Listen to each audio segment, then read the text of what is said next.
వాటి ద్వారా ఎవరైనా పనులు చేయించుకోవాలని చూస్తుంటారు. అట్లా అది ఉంటుంది. ఆ పిశాచాలు, వాటిని పిశాచం అని ఎందుకు అంటున్నారంటే అవి యాక్చువల్గా ప్రేతానికి నెక్స్ట్ లెవెల్.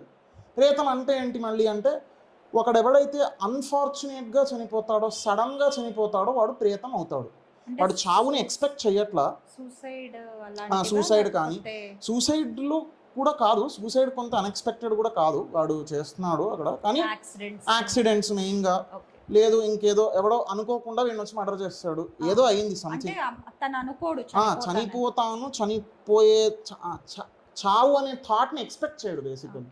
అదే అలాంటి వారు ఎవరు ఉంటారో వారు భూమిని 14 రోజుల తర్వాత విడిచి వెళ్ళిపోతుంది. ఎవరి శరీరమైనా, సూక్ష్మ శరీరం లేదా యాత్రా శరీరం అంటాము, ఆ శరీరం భూమిని విడిచి 14 రోజుల్లో వెళ్ళిపోతుంది.